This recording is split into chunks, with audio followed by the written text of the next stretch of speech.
Welcome to Establish the Edge. I'm your host, Mike Leone, back with Ben Gretch for the 7th edition of our offseason projections podcast series. In today's episode, we're going to tackle the AFC South and take a look at the Colts. Is Jonathan Taylor worthy of a top 5 pick overall?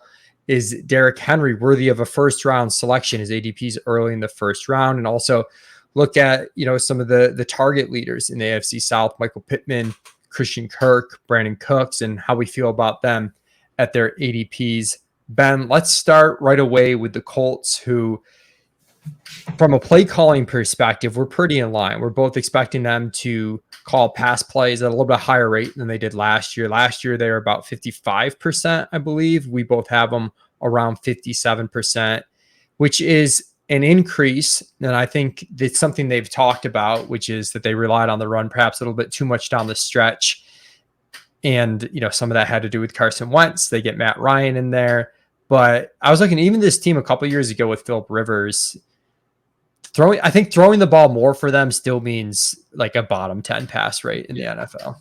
Yeah, you said their numbers are up, but 57% still a very low called pass rate. My thought was, look, they brought in Matt Ryan. They're going to be probably a little bit more competent at quarterback, and that'll probably help. But this is a Jonathan Taylor team. We know that. Absolutely. We each have them running a little bit below league average in terms of plays. Ben has them a bit closer to league average at 63. I've got them lower at 62. And not a huge discrepancy. I can see it going a few different ways, kind of looking at their historical play calling. Last year, they were like mega slow paced. I had them as the slowest paced team in terms of play clock stuff. But I think part of that was, again, like they got, some of these teams, they just get caught on like something that's working, which is running the ball a ton. They had a quarterback that, if you listen to the comments since he's been gone, it sounds like they didn't really trust him. And basically every locker room that Wentz leaves seems to have comments of that nature. The year before that, their play calling in terms of, or they're snapping the ball, the play clock when they snap the ball was much closer to league average. So it's a little bit difficult to tell where they are going to be at pace. That's what I put in my notes. I was splitting the play volume from the Wentz year and the Rivers year somewhat.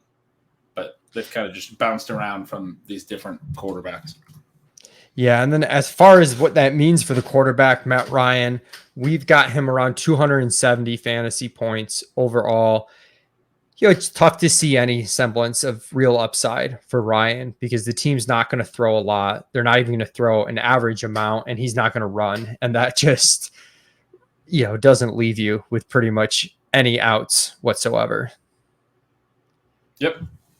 Well put. Yeah, there's really not much to add on Ryan. It's basically 2 QBs, maybe take him late, but he doesn't even have like big play weaponry. So there's not a lot there. It's like a pretty deep league. Best ball, maybe you do some stacking with him if it works out. But yeah, ultimately a guy that's very back end of the quarterback ranking just because there's not meaningful upside and it's just not worth paying for any floor at quarterback because anyone who's playing has a floor at quarterback. Most interesting thing to talk about is Jonathan Taylor and whether or not he's worth the 101 or the 102 in drafts because he's, I think, especially in casual leagues, he's the consensus 101. But I've got him in my personal rankings more like the 104. And Adam Levitan and Evan Silva from Establish the Run, they did their first round podcast and basically they had him 4th overall with the idea that there's a top tier, he's in the top tier, but he's more the back end of the top tier than the front end of the top tier. How do you envision Taylor in your drafts, Ben? He comes out really strong in my projections. He does come out lighter than McCaffrey, I think. I wrote about that over my newsletter early this offseason. I think that's sort of to be expected with their receiving roles.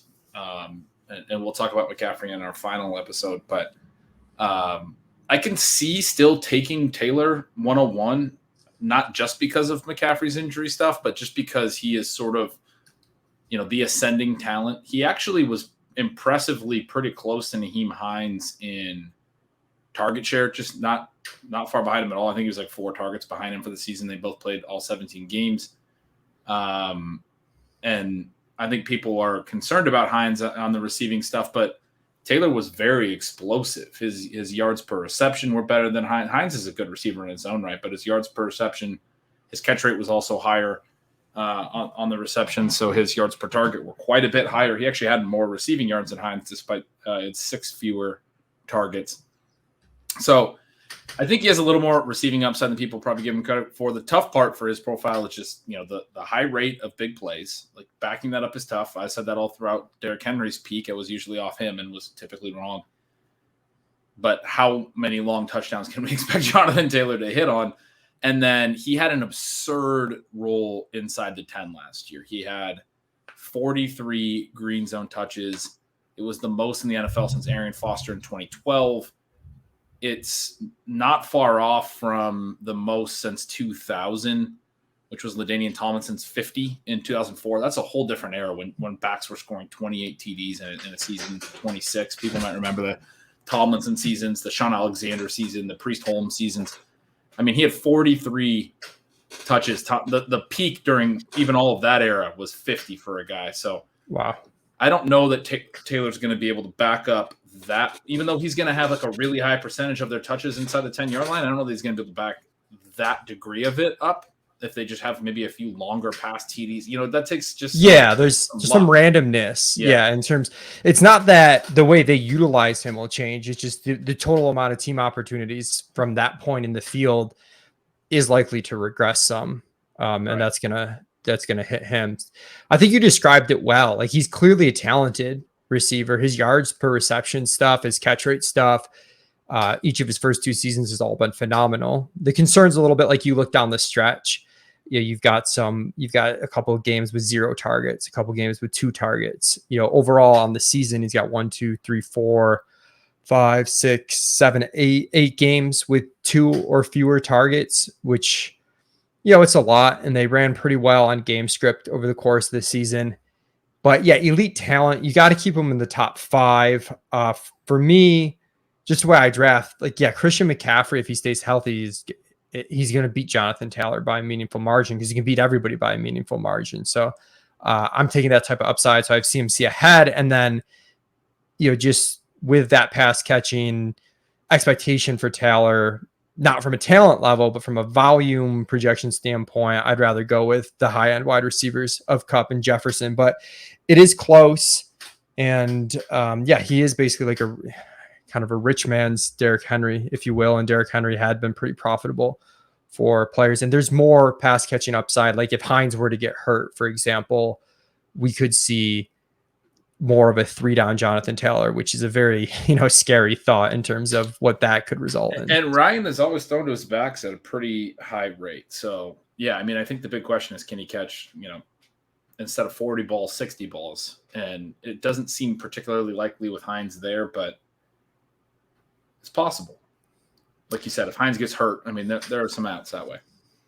Yeah. And speaking of Hines is someone that I've been, kind of high on in drafts. I just really like these guys that have this hybrid, combination of some standalone value and then some contingent value. And, we were talking about this with Peter Overset and Pat Crane.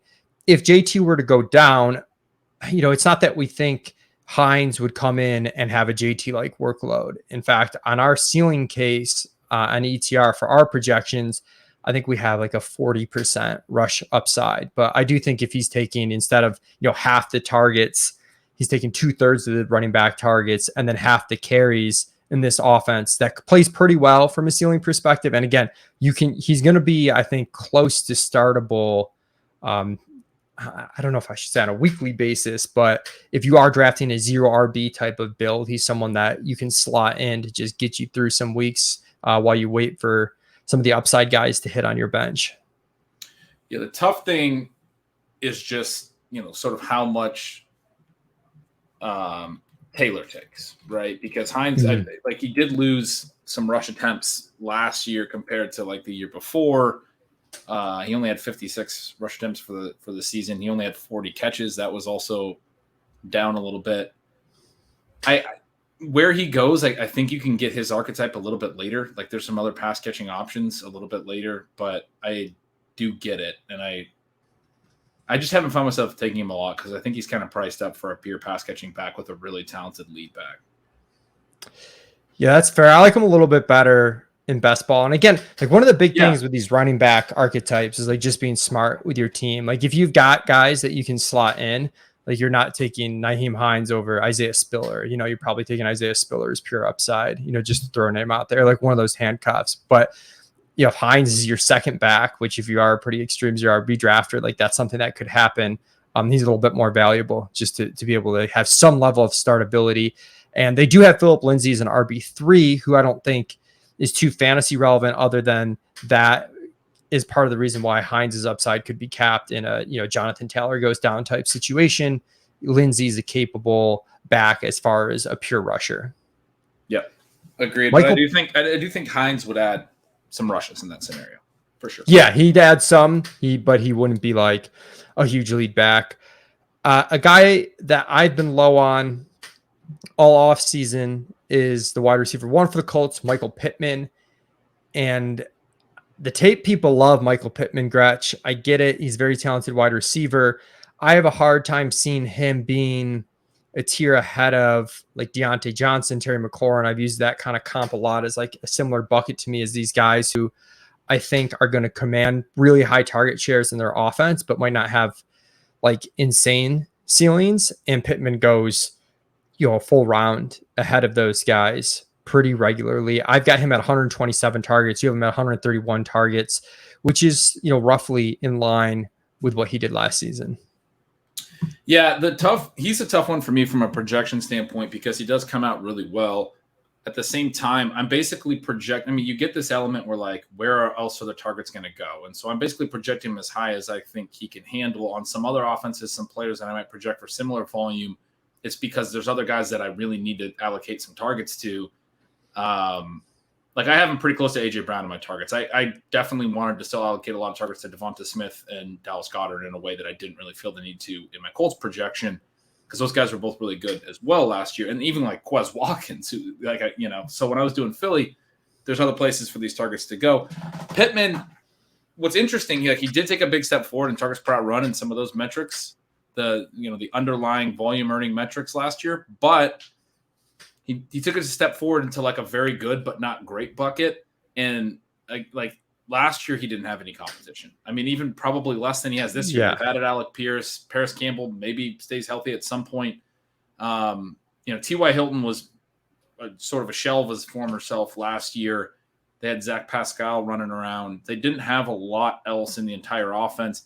And Pittman was good, but I mean, he was good, especially even after in the target, very good, winning contested catches and had a good yards per target and did a lot of things that were encouraging. But I was describing him last year as feeling like he was sort of a long-term wide receiver too. And I thought the Colts might bring in someone that would have been more competition for him this offseason. They didn't. He still has room to be the clear number one. And yet, like, where he comes out of my projection, I feel like is sort of his ceiling. Like, we already saw him in an offense that was devoid of other options. It wouldn't be that surprising if somebody like a Campbell has like a breakout season, or Alec Pierce is really good as a rookie if Pittman's like actually, backpedaling a little bit because there's a little more competition than there was even last year.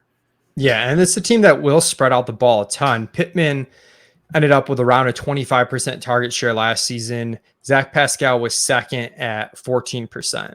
So there was a huge gap. So to your point about if someone were to emerge here, like there really was absolutely no one last year. So it's probable that he doesn't have much competition, but again, that was a 25% target share. I think to pay off his tag in this offense, you want more of like a 28 to 30% target share. Right. He's so expensive. Like fifth round would be fine, but he's going in a range where it's really hard. If I'm taking a receiver in the third round, especially a lot of times the early third round with Pittman, he's got to be able to return first round wide receiver value. He's got to be able to contend with Jamar Chase and Justin Jefferson.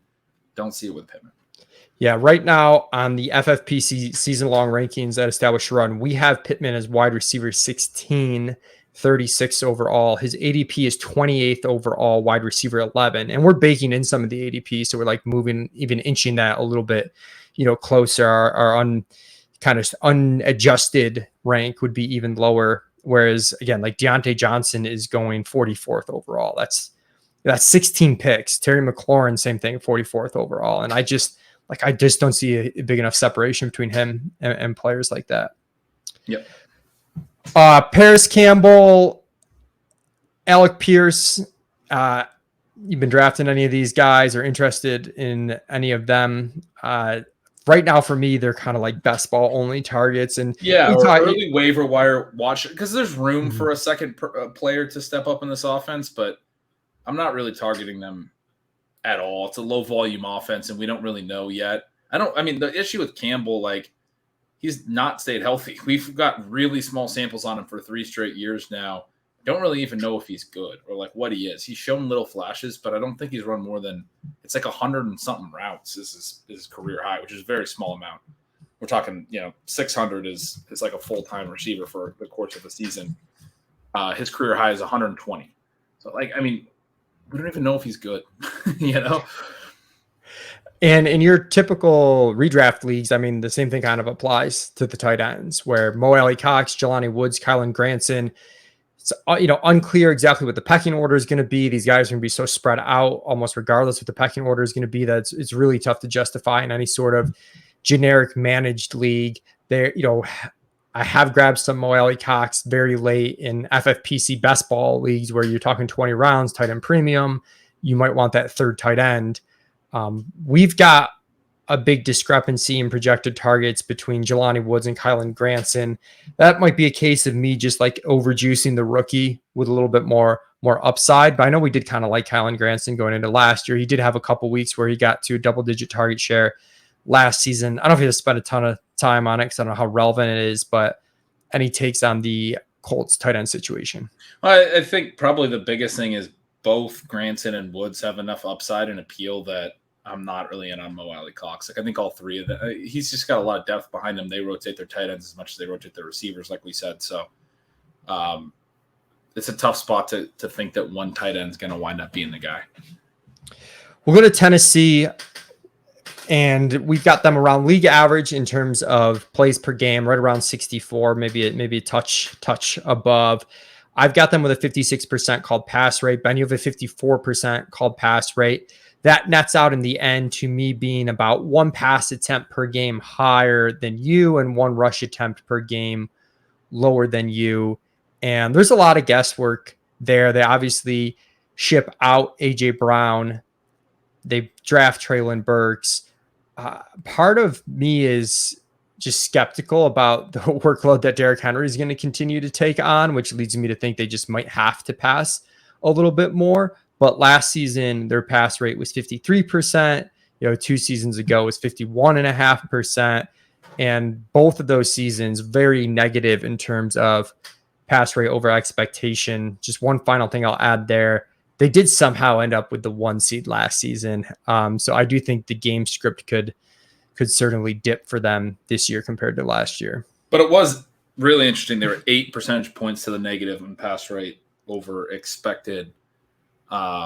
Even with Henry missing a chunk of time last year, and they go out, they get Hassan Haskins, who's a bigger rookie. They lose Deontay Foreman, who's a guy that they kind of had play the Henry role along with Dontrell Hilliard a little bit. And they had Jeremy McNichols working in. He's gone as well, but they still have Hilliard, and they bring in Haskins, and they look to me like a team that, even based on last year, even if Henry does need to be scaled back or goes down or anything, like they just want to continue to have this identity. Yeah, and that leads to Ryan Tannehill really not having too much juice as a fantasy quarterback. Once in a while in DFS, see someone I'll fire up depending on the game script, and he does have a little bit of goal line rushing touchdown upside, but ultimately, like, the volume's really not there, and you have to be concerned with the efficiency when you're losing wide receivers. Like, he's lost Corey Davis and A.J. Brown the last 2 seasons, guys that, in their final seasons with Tennessee had very high yards per route run. And not to mention Jonnu Smith and Anthony Ferguson the last 2 years too. So he's got new tight ends as well. It's rough. Yeah.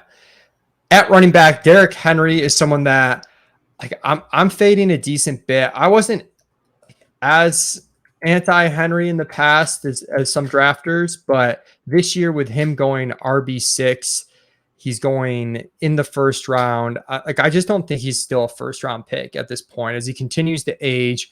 Now we've had an injury to him. Now we've got more team concerns. Again, those concerns with Ryan Tannehill, they flow through to the rest of the offense in terms of how efficient this offense might be.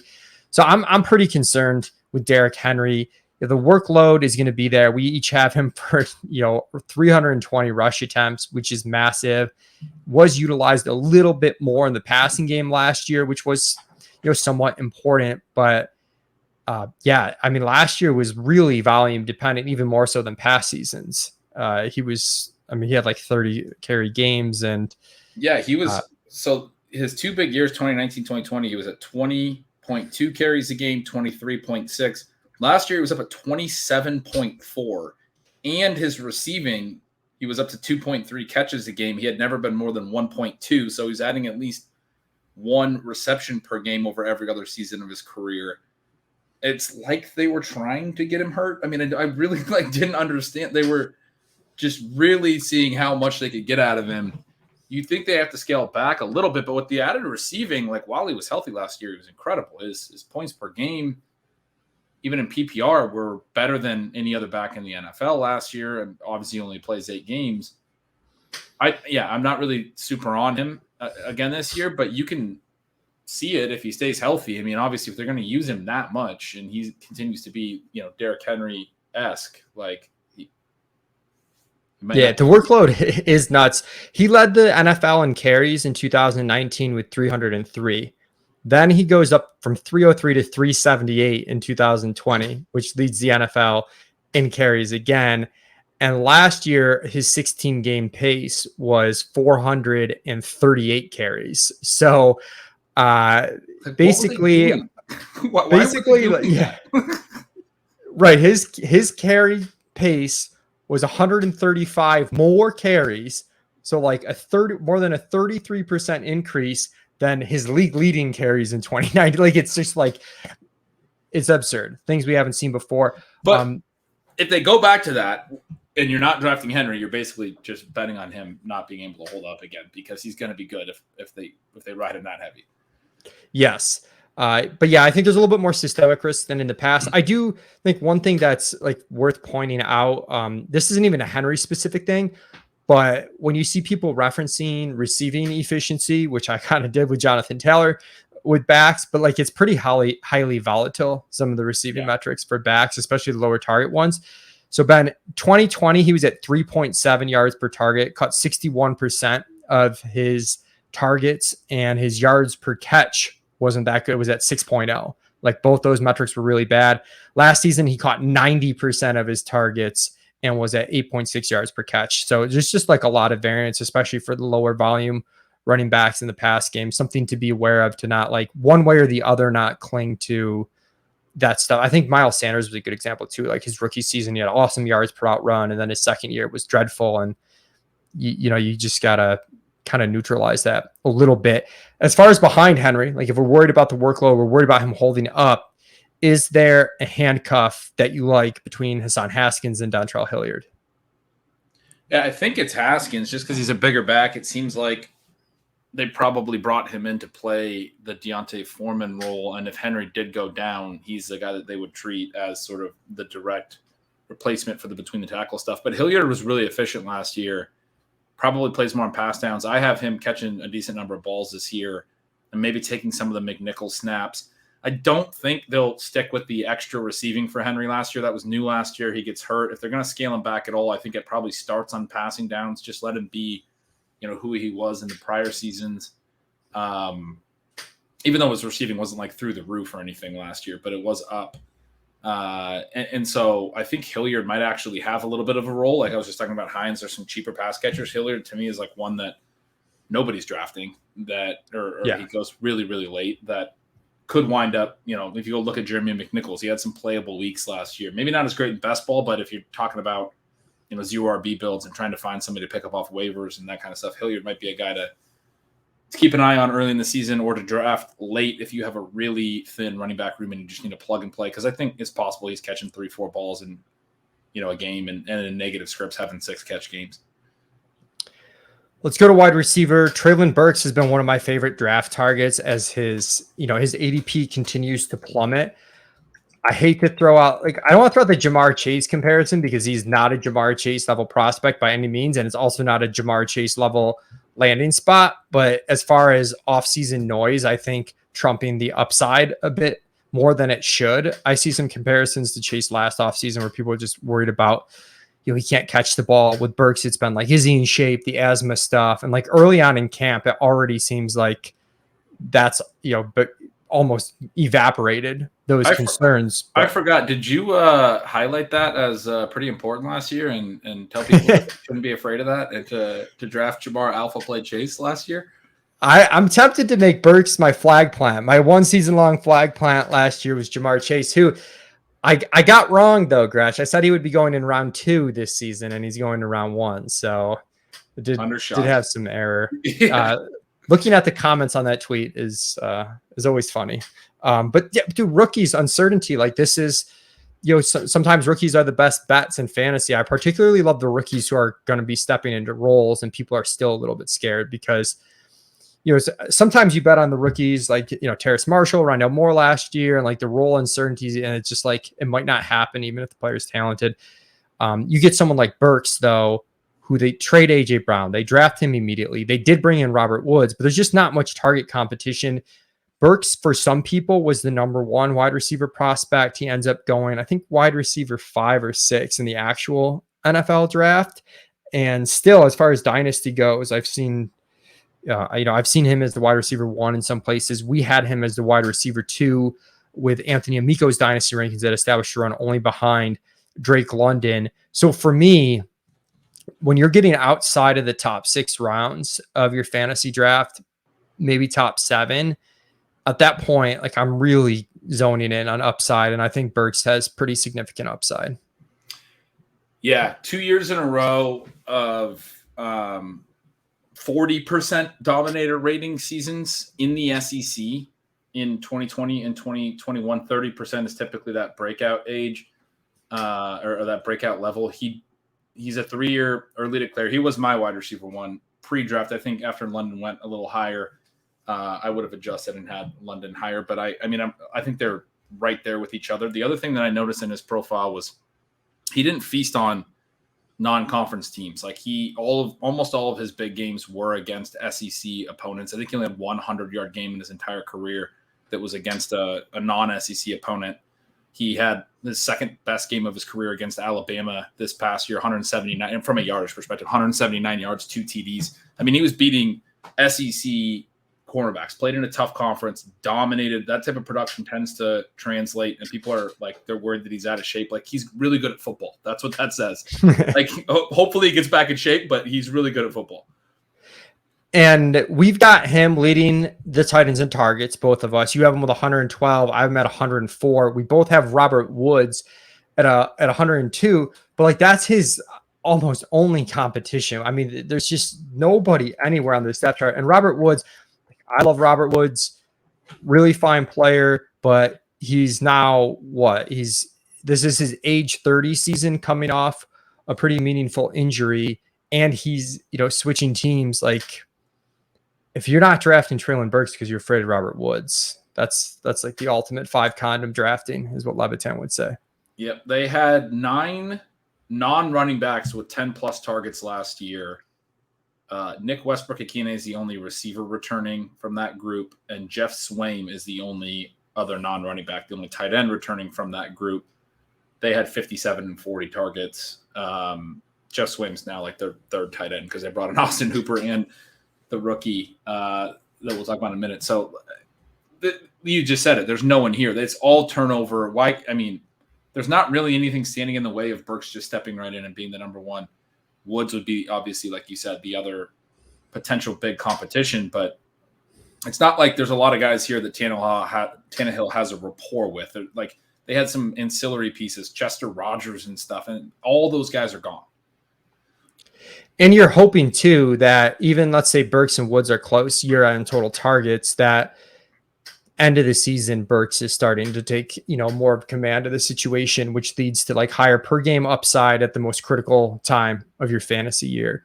Absolutely no one I'm drafting beyond Burks and Woods. Woods I've taken some at ADP just because, it's pretty low. I do want to at least be open-minded to if I want to bet on Burks because of the uncertainty, but also that uncertainty does mean that if he isn't good, that Robert Woods could have a decent season. Not typically the profile I'm looking in redraft manage, so I want a little bit more upside than Woods typically. Yep. He's not really tight end either. Yeah, tight end Austin Hooper, Ben. The Jeff Swaim, as you mentioned, is back. I just have this so spread that even though there's not a lot of target competition for anyone here, I don't really have Hooper as much of a value. Hooper was pretty poor last year from a per target standpoint too. If I recall correctly, he was pretty boring. Let me just confirm that. Yeah. So the big thing with Hooper is since when he was in Atlanta playing in a dome, he was churning out 75% catch rates year after year. He goes to Cleveland, his catch rate immediately drops from 77% the year prior to 66%, drops again to 62%. So in terms of yards per target, he's gone from 8.1 to 6.2 to 5.7. So that's not great, especially if you're worried about this offense providing volume in terms of their play calling. Yeah, not super athletic, needs to catch a lot of targets. He's, maybe a very late option. Again, another guy that if I add him, probably going to be trying to add him on waivers. I don't really mind missing on him. There's not probably a ton of upside here. Anything else at tight end? I don't know if you want to talk about the rookie here or. I don't know how to say his name. That's why I referred to him as the rookie. The rookie here. Playing a game of chicken here. It's going to be probably pretty split. Swaim had a pretty solid role as the number 2 tight end last year, so we both have him projected for more targets than Okonkwo. So if Okonkwo breaks out, it's probably like a Hooper injury. Again, another kind of committee tight end situation, it looks like, to a degree. Yeah, Okonkwo is someone, he has a really high speed score, so there's definitely some athleticism there that you'd keep an eye on. But really, in managed leagues, you're not touching the tight end situation. Let's go to Houston. We have them with somewhat boring play calling overall. You have them at 60 plays per game. I have them at 61 plays per game. I have 61% pass rate. You have a 62% pass rate. So we're talking pretty low volume offense. We're both, netting out around 34 pass attempts per game and 24 rush attempts per game. Davis Mills, I know Levitan and Anthony Amico at ETR are big Davis Mills stands. I'm still pretty skeptical over the talent here with Davis Mills. I think he definitely exceeded expectations, but I don't know. I've got him at 237 points in standard leagues. You got him at 256. I think he's only someone you're looking at in 2 QB leagues or very late in best ball. And I'm worried this offense could be a train wreck. There might be some bias from me, Ben, where last year I thought it was going to be so bad, and it was not as bad as I thought. But I still think there's that outcome where this offense is just really quite dreadful. Yeah, Mills was all right. Pretty good completion percentage. Moved the offense better than I thought he would last year, but I'm with you in terms of the skepticism. I know one individual play doesn't matter, but I'm pretty sure his biggest play of the year, longest pass of the year, if not, it was one of his longest, was the TD to Chris Moore against the Patriots, where he basically just chucked it up into triple coverage, and Chris Moore came down with this jump ball and broke free somehow, and winds up with this super long touchdown. That's the kind of, he had a couple moments like that, I think, last year. Brandon Cooks is good. I don't know where else he's going to get plays like that again this year. Basically, that kind of stuff's not very sustainable. Yeah, and I'm taking a look at Pro Football References QBR had Mills 27th overall. So again, exceeding expectations. It was a pretty low bar. It was still pretty bad season overall for Mills. Definitely concerned for the overall offense. And at running back, it's tough to have these guys be too appealing as a result because the context isn't great in terms of the strength of the offense. And there's also a shitload of running backs here. And, hopefully this gets whittled down over the off season. The main guys I've got projected: the rookie Dameon Pierce. They brought in Marlon Mack. They still have Rex Burkhead, and they brought in Dare Agumawale. I believe they still have possibly Royce Freeman here. I think so. But I mean, one of these guys has to get cut, just like the pure numbers game of it. If you were to draft someone, I think like Pierce has the earliest ADP, and you can see why, because it's kind of just a bet on like, hey, let's bet on the rookie in a crowded backfield. Is that like, I mean, that's like almost it. I know some people are fans of Pierce. Amico likes him a little bit.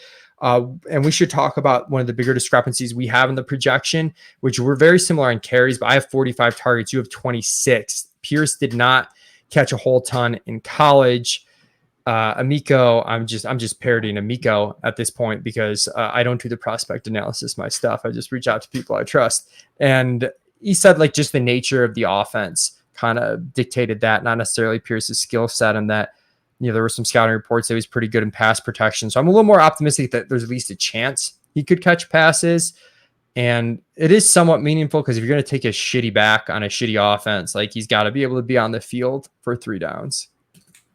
Yeah, I like that. That's a good take. I wasn't aware of that. Shout out Amico for that. I have Burkhead leading the team in targets and receptions, and just being that boring veteran that kind of seals that work. I think if there's one back I was going to take, it would be Burkhead at the very end, because I do think he's going to play enough early. He's like completely free. And like, again, we're talking about 0 RB teams. If you do a 0 RB team, I think Rex Burkhead in the final round is probably one of the best picks you can make as a guy who's, you know, going to probably play quite a bit early as the veteran on pass downs who, you know, they obviously played a lot late last year.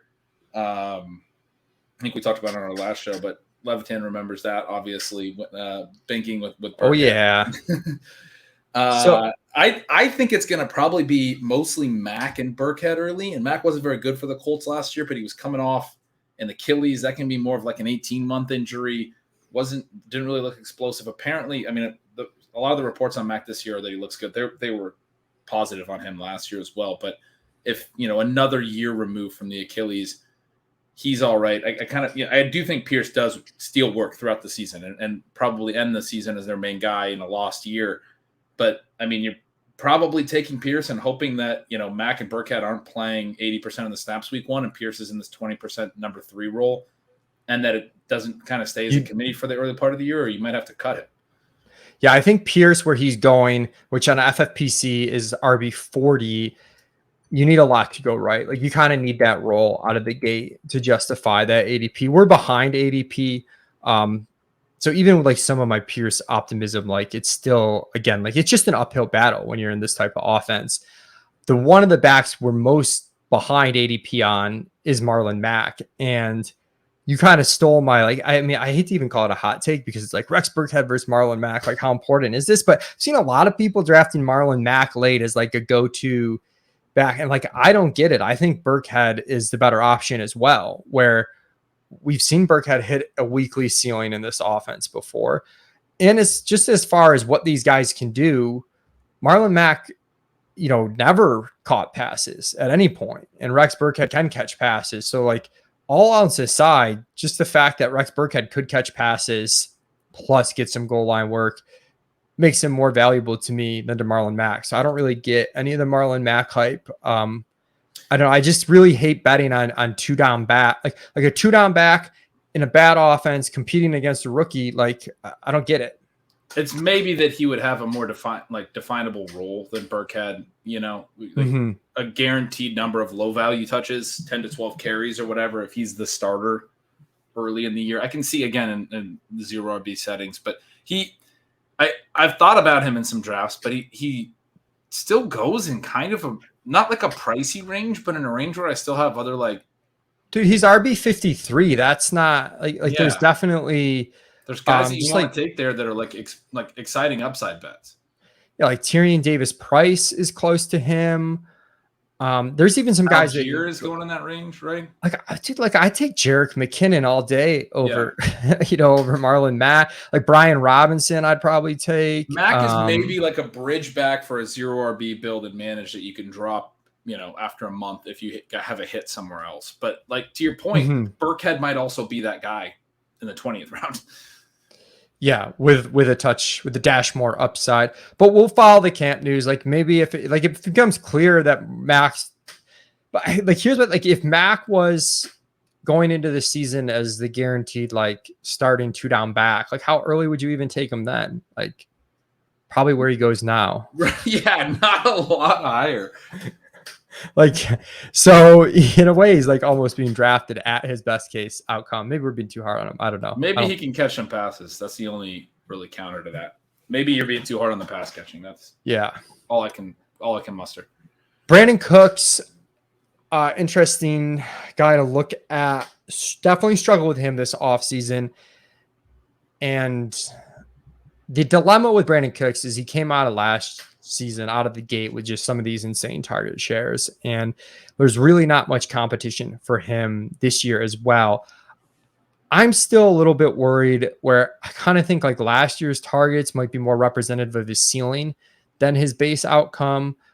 There was some data when Nico Collins was on the field, the target share was a lot lower for Brandon Cooks. Jacob Gibbs tweeted this. And one of the things he noted, Brandon Cooks was targeted on 29% of his routes with Nico Collins off of the field. That fell to 22.8% with Collins on the field. And if you look at it broken down by segments of the season, the first half of the season, Cooks was like a 30% target share guy. Post bye week, he was more like a 23% target share guy. And that's what I've got essentially as his, base target share projection is a 23% target share guy, which like makes him fine in round 5, maybe 6, but there's generally guys with more upside that I like. And he's also started to get even pricier than that. Yep. It's very similar to Michael Pittman on a little bit of a different scale. This episode's sort of the philosophical one at the wide receiver position. I mean, same as Pittman, and you just said it, like this might be closer to his ceiling. It feels more like a small hit type player. We talk about the small miss, big hit players. There's a lot of projectable volume. Brandon Cooks is very good. He has a long track record of earning volume at a good rate and being pretty good on that volume. But this offense isn't going to be great. Probably part of the reason his target share fell off last year is because defenses started to be like, yeah, okay, here's the scouting report halfway through the year. Shut down Brandon Cooks, and this offense sucks. Like they didn't have anything else. You can't really expect a huge touchdown rate unless you're really in on Davis Mills, maybe throwing 25, 30 touchdowns this year. It's a lot of targets, but it does feel like this baseline projection, because you don't really feel like you have to jam in targets for anyone else on this roster, is basically close to what his ceiling is. I don't really see a lot of pass to him having way more targets. I don't see a lot of pass to him being, otherworldly efficient or having a super high TD rate in this offense. So I'm with you. Yeah. He'll have his big games for sure because he's good. He's a good player. He's just on a bad team. Yeah. 7.7 yards per target. Definitely not the end of the world, but the lowest of his career he had last season. Enters his age 29 season. He missed only one game last year, which led to 134 targets, which was a career high for him. But you have him basically the same, 135 targets. I have him at 128. But I'll also note, I'm still concerned about the concussion history. That was a talk going into last year. He gets through a year, no concussions. Glad for that. He has a long history with concussions.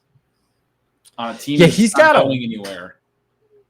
It's a weird injury profile because he has not missed many games at all, but he's like left a lot of games, and it's one of the. You're just always concerned that like one big concussion could be it. Yeah, or at least a multi-week absence for a team that's going nowhere. The good news for Brandon Cooks is there's not a ton of competition for targets. I brought up Nico Collins, who's an interesting year 2 player. We have him for the low 90s in targets. Unfortunately, like sad situation with the rookie John Metsy being out for the year, given his health diagnosis. That leaves Nico Collins as the clear number 2. Behind him, there's just there's guys that stick around. Chris Conley, Philip Dorsett. Neither of these guys are going to compete. It's a pretty clear 1-2 pecking order as far as Cooks and Collins goes in the target tree. Yeah, that's how I have it. Feels like, my notes are Cooks and Collins headline a wide receiver group that doesn't have much else. I have, Dorsett, Conley, Chris Moore projected for some stuff. I mean, we can jump over to tight end probably. Brevin Jordan does have room. He was a 21-year-old rookie last year. We like to see the 3-year early declares. He had a 22% targets per out run on 129 routes last year. That's a good number for a tight end already, but especially for a 21-year-old rookie. Caught 3 touchdowns on his small sample. Was very productive in college. Fell a little bit in the draft, but the fact that he worked into a pretty decent role and now Jordan Akins leaves, I think the runway is sort of there. I think you were telling me you're not really getting it with Brevin Jordan, so I'm kind of curious. Well, I'm more like, I'm glad to hear you talk about him a little bit more, just because I'm like uncertain here. Okay. My issue with Brevin Jordan is, like at the end of the day, like his target share last year was like, 10% or so. But didn't run a ton of routes. That was part of it. Yeah. It's kind of rotational. Yeah, I guess that's the big question. Like, does this lead to more routes? I have him with a 12% target share this year. I'm probably going to bump that, listen to you talk about him some more. You have him with 80 total targets. I have him with 67. 14% for me. Yeah, and this again just goes to show you like how finicky like some of this projection stuff is and why we try to think big picture. But the difference between 12% and 14% is kind of big in like a best ball draft where you're taking multiple tight ends. Like that's like right now I've sort of been siding with taking gambles on Trey McBride or Greg Dulcich in the 18th round as my 3rd tight end in 3 tight end builds. But if you're more to like 14% and also kind of depending which, what type of tight ends you have in front of them, like Brevin Jordan becomes a bit more usable. And at that point, I might eschew the pure upside cases for the rookies to take Jordan, who might have less pure upside, but okay upside and more of a stable role out of the gate. I like both those rookies a lot too, though. So when you put it that way, like I'm like, yeah, I'd probably just take McBride and Dulcich. Yeah, I mean, I'm splitting the difference. I'm going to bump him to 13% from my 12% and go in the middle. I think you make a good case for him being a little bit higher. It is someone, though, that like in your typical 1 tight end leagues, he's probably not getting drafted. Yeah. But like if you want to play Houston's lack of strong receivers, you can pay a really high premium for Brandon Cooks, and he probably can't do much more than the maxed out targets he had last year, like we talked about. Or you can try to find an intriguing player like Nico Collins or Brevin Jordan cheaply that, some of the upside scenarios for Brandon Cooks are similar for those guys, which is like, oh, maybe Davis Mills is a little better than we thought. Maybe they throw a little bit more. They just get into a couple of shootouts and the pass volume comes up.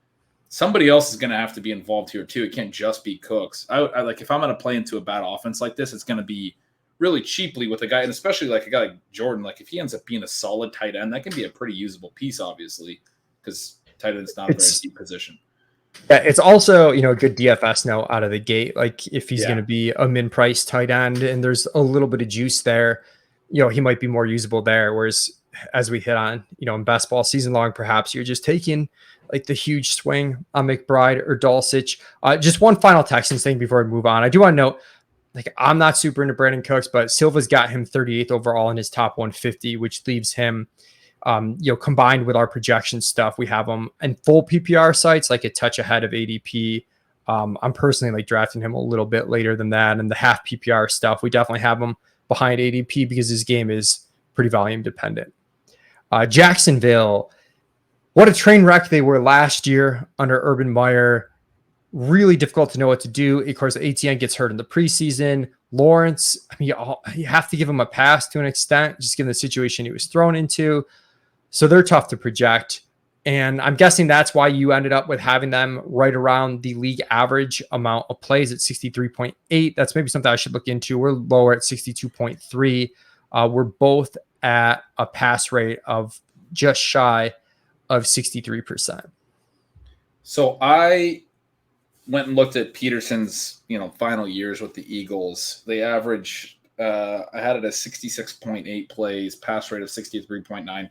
I don't have the Jaguars at either of those numbers because they're not going to be as good as those Eagles teams. But yeah, I mean, you said it well when you introduced the team. Like I wrote in my notes, like I kind of feel like we have to throw out the Urban year entirely. Like it was such a shit show, frankly, that I mean, the whole system that the players were asked to execute was probably just, wrong, like just bad. Right. And we didn't get really any indication at any point that like the adjustments or anything that were being made were putting these players in a position to succeed.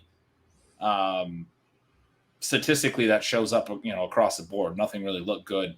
I'm not saying you give somebody like a Trevor Lawrence a complete pass because he also had a bad first year. It's just like you said, it's really hard to know if we are going to look back and be like, yeah, that was just because they were by far the most dysfunctional team in the league last year, by far. One of the most dysfunctional seasons of any team in the last decade, probably, I would say. I mean, it was atrocious. Yeah, and Lawrence himself, I actually think he's like kind of intriguing if you are looking for a little bit of quarterback upside late. Basically, after the top 12 or so quarterbacks, I mean, it's really difficult to find some upside, but the guys that I'm looking at are guys that could rush a little bit or guys that are young and could actually be really good. And maybe their year one wasn't indicative of who they are. So Lawrence is one of those guys. Basically, the rookies who stunk last year that we liked are the guys I'm looking at again. Fields, Lawrence, Zach Wilson, looking at those types. So he's kind of interesting to me. Again, more in like two quarterback stuff or best ball where the quarterback scarcity is different. Still, I'm not into, the real late round quarterback in one quarterback leagues, but if they do end up though with Peterson with that play call, if he does end up being good and he runs a little bit and they are against what I'm projecting in terms of play calling, and they're a little bit more up tempo, a little bit more pass happy, you do start to see ways he could crack, the top 10 overall quarterbacks. Yep. Travis Etienne, Ben, another difficult projection. And, he's coming off the injury last season, so we didn't get a really good look at him. The good news for him is the coaching staff switch. James Robinson gets hurt last year. It sounds like Robinson, another one of these guys who's coming back earlier from an Achilles injury than expected, but that's still pretty good news for Etienne that Robinson's likely not going to be 100%, even if he's quote unquote ready. Did you see that video of him running on the side practice field the other day? I did not. Oh, it looked like it didn't look like he's all the way back explosiveness wise. Yeah. I have a kind of a pretty firm take on that, which is that I think people in the offseason with news like that are way too focused on, James Robinson might be ready by week one. And I mean, you've noted to me before, I think maybe not so much on the show, but just in some of our conversations about sometimes, we love the beat reporters. They do a great job of reporting, but sometimes they don't have, a great grasp of like the probabilities of various things. The big thing with a guy like James Robinson that I would emphasize is it doesn't really matter if he's there in week one.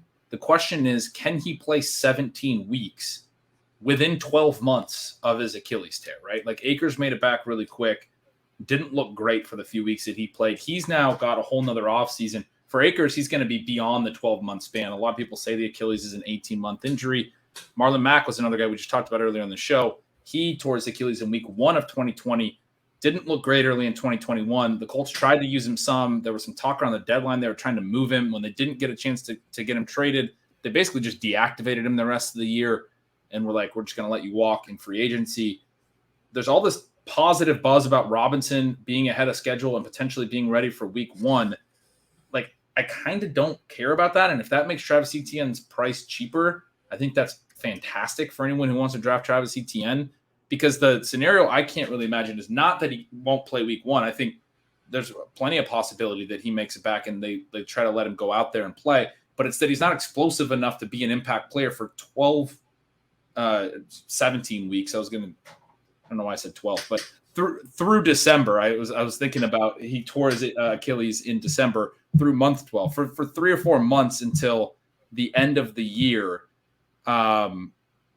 While he's still within a calendar year of the initial injury. Like, that's a lot. Like, how much work do we think he can take on this year? I really, I think he's an awesome player, works his butt off. I think there's a big reason from that perspective that the team would want to be saying all this positive stuff and really, complimenting him for how hard he's rehabbing and all that stuff. But as far as fantasy is concerned, man, like I'm not touching him at all. And I'm also seeing all this like positivity about him potentially being ready early in the year as like a smokescreen for us to get a better price on Etienne, because I just will have a really hard time imagining him going a full season this far removed, this closely removed from an Achilles. Yeah, and you mentioned the price tag in Etienne. I think talking to Levitan, this is one of the guys that's going to have likely a really big disparity between sharp league ADP and home league ADP. Right now, his Fantasy Pros ADP is 44. At that price, we're buying. That's RB 22. We have him more like RB 16ish. FFPC though, he's going 29th overall. I don't know if as much as I like the talent here and whatnot, that's a richer price tag than last year, and he's coming off injury, and we still haven't seen what he can do. I'm a little concerned at that price tag. Would you still be buying him in early mid-round 3? He's still a guy I definitely want some exposure to. The price tag does get tough because you're talking about a pretty big wide receiver tier drop in that range. Like for me, it's after AJ Brown goes off the board, and Etienne sometimes goes before that point. And I'm still looking at Higgins and AJ Brown, and right before that, if Debo or Tyreek Hill is still there or whoever, I'm probably targeting a receiver, or I'm targeting a tight end. Kyle Pitts is still sitting there sometimes. So I haven't taken a lot of Etienne at that price. It was nice when he was really cheap in early best ball drafts. He was in the 5th round early on. Kind of hoping the Robinson news continues to get better and we start to get Etienne closer to the 4-5 turn, or excuse me, the 3-4 turn after that wide receiver drop. I do think he's a guy that's worth taking some shots on. Was really talented. I had him higher than Najee Harris as a prospect last year. Really talented at Clemson.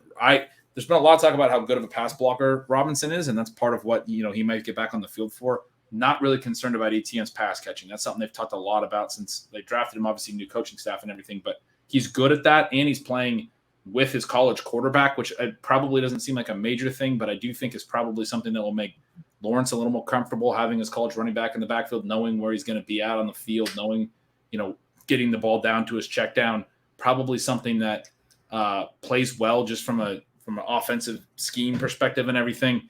And that I think will help Etienne's receiving. And like I said, I think he gets a lot more rushing work because Robinson's probably not right. I mean, there's not a lot else there. Snoop Connor, the rookie, probably, gets some work as well. But I think there's paths to Etienne having a pretty big workload and being better than, we don't know what he is really yet, but being better than expected as a talent. And so I don't want to be completely out. He was a good prospect. Yeah, I think, for me, I mean, it's really just come down to price. I think I'm out completely at 29th overall. I'm definitely in at 44th overall. And then somewhere in between is more of like a mix and match gray area for me. James Robinson, if he keeps getting pricier, it's going to be an easy fade for me. Where he's currently going like RB 50-ish, like I could kind of stomach it just because I do think like there's some contingent value but again, it just a lot of it comes back to whether or not he's able to perform within that time frame from the Achilles injury, which historically, the answer there would lead you to believe no, he is not ready to do that. Any Snoop Connor as a late round running back? I don't really have any strong takes on him. There's opportunity here for sure. Yeah, I've dabbled here and there. Silva and I took him real late in our NFFC draft. That was more of a 0 RB build. You do have two guys coming back from injury. And if you think James Robinson's dust too, like even if Travis Etienne's fine, like Snoop Connor's worth holding on to. Yep. That's what I meant. Exactly what you said. 2 injured backs ahead of him are coming off injury, pretty serious ones. He's probably a reasonable upside shot really late. Let's look at wide receiver. Christian Kirk, we each have right around 110 targets. Part of me thinks this might even be a little bit of a conservative projection in terms of the target share. He gets the mega deal. And at that target projection, I mean, he's a value right now. He is going really late. Right now, FFPC, Football Guys Championship Leagues, he's going wide receiver 42, 85th overall. I think he's a top 40 wide receiver. Your thoughts on Christian Kirk? Yeah, I mean, I think he's good, not great. You look at his targets per out run profile, some of his stuff historically, he's been a good player, but now he's being drafted like a pretty clear number one in a bad offense, sort of in Maybe he's not quite up I to the don't think Brandon he's being Cooks range. drafted as a clear one, though. Okay. I don't, and he might be a clear one. I don't know. It's interesting. Doesn't he go like right around like Alan Lazard and I mean, so maybe not a clear one, but with some of the weaker expected ones. Yeah, right. He's going around wide receiver 42 right now. Lazard's wide receiver 39. Robert Woods wide receiver 44. Devonta Smith wide receiver 40. Kadarius Toney wide receiver 41. And then the rookies are even range. after that point, which for me, like, I have a hard time taking Kirk when, Treylon Burks is still there, who we were just talking positively about. Maybe London's already off the board at that point, or he's right in that range, right? I mean, I can see positive scenarios. I guess I just don't think this. Like, I would rather take, Cooks if I was going to take this type of number one on a bad offense kind of target volume play. Because I know Cooks is I'm pretty confident Cooks is a high level receiver. I'm not even necessarily confident Christian Kirk is a high level receiver in the NFL. I guess what I like about Kirk is I feel like I have him around 19% target share. And I mean, I think it could be like 24, 25. And I just, given the deal that they gave him and the efficiency stuff's a concern. I mean, you go from Kyler Murray and that offense where he caught 75% of his balls last year, his best yards per target by quite some margin at 9.5, not projecting nearly that, but like if Trevor Lawrence ends up being good, we all thought he was going to be really pretty out of college, he was supposed to be extremely safe as a prospect, as a passer. If he's good and Kirk is the clear one, the tag seems too cheap. But I also see your point about if you're talking just pure upside, like the really high 95th plus percentile outcomes, those rookies definitely have a bit more juice, that they're just really, really good talents. Yep. And I think the part of you could see the 24% target share is really interesting. He's never had a 20% targets per out run, which is sort of required to get into that type of range. Last year he was at 18.6%. His career best is 2019, actually 3 years ago, he had 19.7%. He could maybe in a whole new offense with a lot less competition. The other guys that are running routes along with you are going to influence your targets per run a little bit. He's been running alongside guys like DeAndre Hopkins at times in his career. And you look back at 2018, 2019, he had a little less competition. He did have a little higher numbers. I don't know if he's a 23, 24% target per out run kind of guy, which is sort of what's required to get to that type of market share. And behind him, we've got Marvin Jones. You've got him at 101 targets. I've got 85. I want that on the record that Ben is projecting an old for more targets than I am. Because you're projecting another old for so many targets. Well, who's that? I guess not. I guess we're right in the Christian Kirk. I was calling an old. He's not even that old. But. He's not even old. We have the same amount of targets for Christian. Zay Jones, we each have targets in the 70s. And then I've got wide receiver 4 or 5 split out a little bit more between Chenault and Agnew.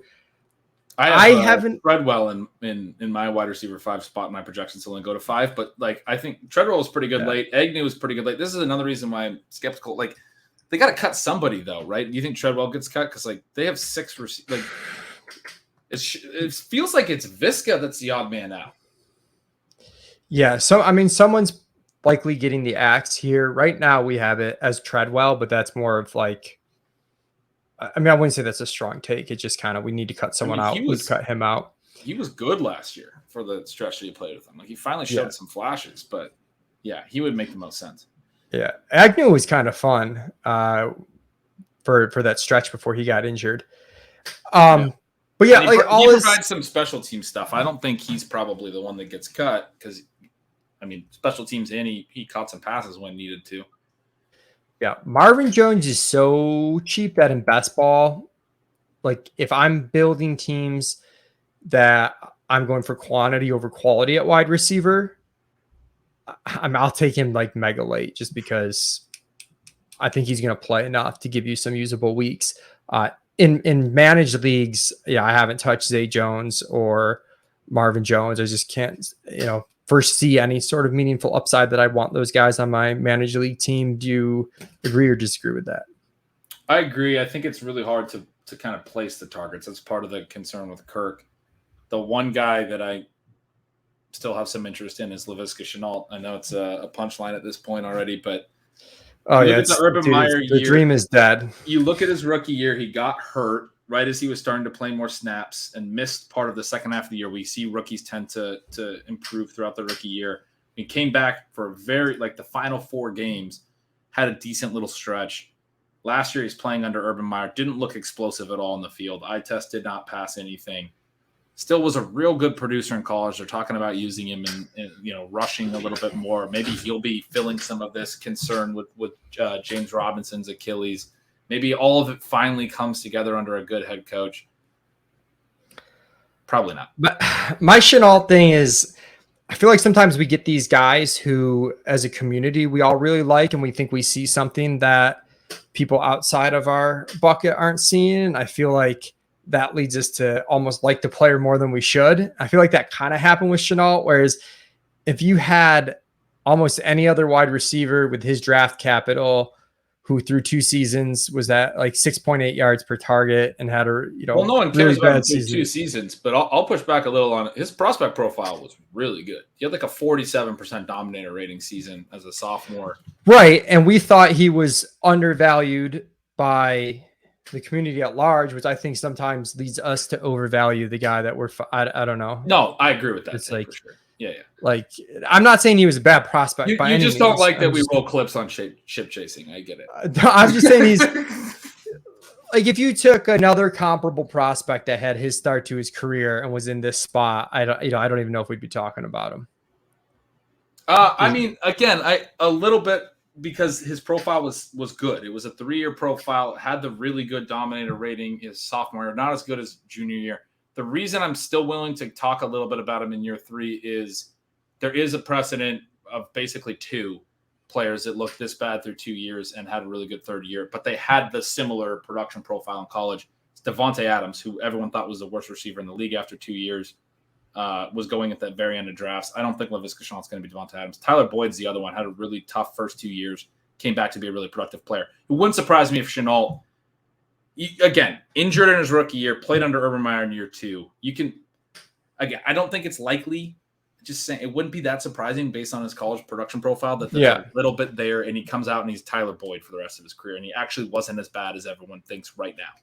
Yeah, it hurts that they brought in some guys in the offseason to basically slot ahead of him. Yeah. Another guy they brought in, not at wide receiver, but at tight ends, Evan Ingram. This is one of our bigger target discrepancies. Usually you're running a little hotter than me on targets, but I have 85 for Ingram. You only have 67. You have a little bit more of that going to Dan Arnold, 44 targets for Arnold. I only have 34. And then either you have more to the tight end 3, or I just have more to the tight end group overall. I don't have anything really to Manhurts or tight end 3. But because I brought in some more receivers, I shifted a decent amount, I think, over to wide receiver, just, spreading it among a lot of different guys. Arnold was pretty efficient in this offense last year. He's been quite a bit more efficient than Evan Ingram across their careers. Ingram, once upon a time, really good prospect. He's the type of guy where I was on him early in his career, but it's been enough years of me thinking, we just needed to see the right setting or whatever. We just really haven't seen it with him yet. He signed a solid but not really amazing 1-year deal. He got like $8 or $9 million 1 year in an offseason where Jacksonville spent really big, on Christian Kirk, on Zay Jones, on a lot of guys. I feel like people are a little too excited about Ingram. I don't even know that he's so I think Ingram and Arnold both might mix in here.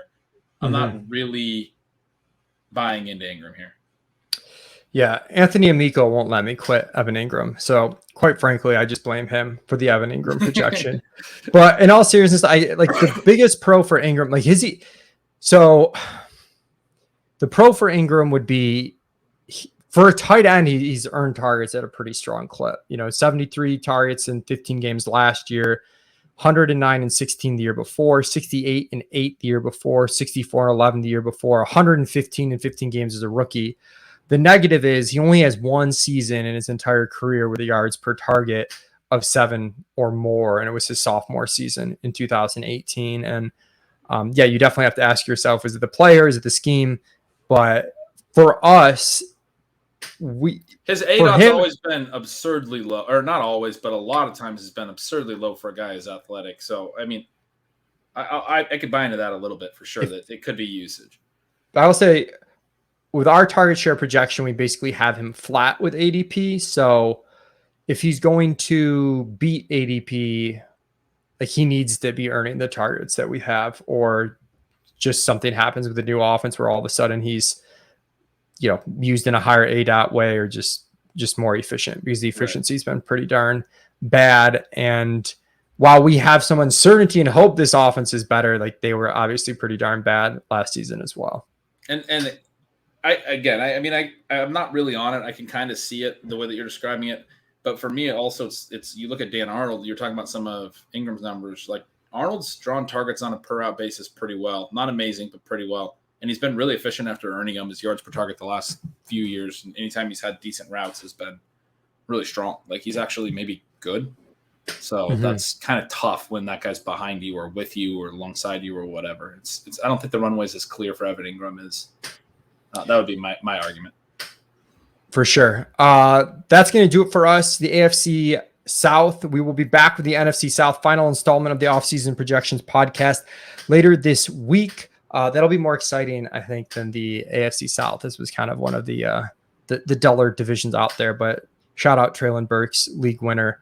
You can catch more of my analysis at Establish the Run. Make sure you subscribe to this podcast, Establish the Edge, on iTunes, or you can watch it on YouTube on the Establish the Run channel. Make sure you like and subscribe there. It helps us to keep doing stuff like this for free. You can find Ben's analysis at bengretch.substack.com. You can also find him on the Stealing Bananas podcast with the one and only Sean Siegel. Thank you for tuning in, everybody. We'll catch you later this week.